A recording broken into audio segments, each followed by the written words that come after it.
মাথায় হাড়ি নিয়ে মেহেদি গাছের তলে কেন যাচ্ছি, আবার লাল শাড়ি পরেছি কেন, তাই না বন্ধুরা? এটা কি আপনারা জানতে চান? জানতে হলে আমার পুরো ভিডিওটা অবশ্যই দেখতে হবে। আসসালামু আলাইকুম, কেমন আছেন বন্ধুরা? অনেকদিন পরে চলে আসলাম লং একটা ভিডিও নিয়ে। ঢাকা থেকে বাসে একাই যাচ্ছিলাম, আর বাসে বসে একটু ভিডিও করে নিলাম, ভালো লাগতেছিল না। এদিকে কিছু কেনাকাটা করে নিলাম, যেহেতু আমি গ্রামের বাড়ি আমার মার কাছে যাবো প্রথমে। তো এই যে আমার নিজের গ্রামে চলে আসলাম, এইদিকে আমার মা আসছে আমাকে নিতে। নিজের গ্রামে আসছে আর অন্যরকম একটা ভালো লাগা কাজ করতেছে। ওই যে কথায় আছে না, কায়া দেখলে মায়া বাড়ে, তো নিজের গ্রামে আসছি তো ভালো লাগা শুরু হয়ে গেছে। এদিকে মার বাড়ি একদিন থেকে এখন চলে যাব শ্বশুর বাড়ি।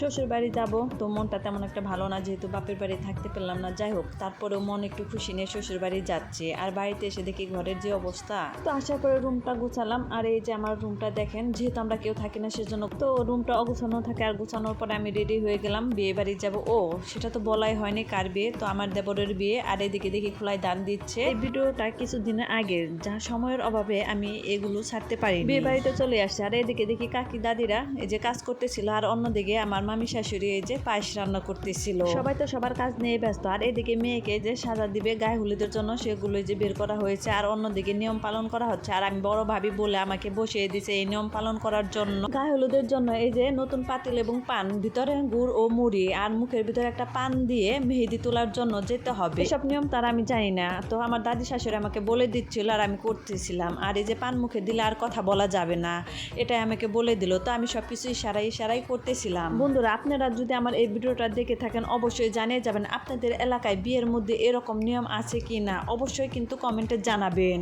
ভাবিদের মনে এমনই নিয়ম পালন করতে হয়। যাই হোক, এই যে পাতিলটা মাথায় করে নিয়ে মেহেদি গাছ পর্যন্ত আসতে হলো। আর এই যে মেহেদি গাছের গুড়ায় কিছু নিয়ম কারণ করে এখন সবাইকে মুড়ি বিলাচ্ছি। একদিকে যেমন ভালো লাগতেছে, অন্যদিকে তেমন খারাপ লাগতেছে, কারণ স্বামীকে রেখে স্বামীর বাড়িতে চলে আসছি স্বামীর ভাইয়ের বিয়ে খেতে। স্বামী যেহেতু জব করে সেজন্য তার ছুটি নেই, আর সেই জন্য সে আসতে পারেনি বলে আমাকে একাই পাঠিয়ে দিয়েছে। যাই হোক, একাই আসতে। আর যে এখন সবাই মিলে মেহেদি তুলতেছি, আর সবাই মিলে মজাও করতেছে, কথাও বলতেছে। যাই হোক, সবাই মিলে মেহেদি তোলার মজাই অন্যরকম। আর এখন এই যে মেহেদি তোলা শেষ, এখন আবার এই যে পাতিলটা মাথায় নিয়ে আমার সেই রুমে যেতে হবে। যাই হোক, এরকম নিয়ম পালন করতে আমারও ভালোই লাগতেছিল, আমি এনজয় করতেছিলাম। বিয়ে বাড়িতে এরকম নিয়ম পালন করতে ভালোই লাগে, আর ভাবি হিসেবে এসব কাজ করতে আমার ভালোই লাগতেছিল।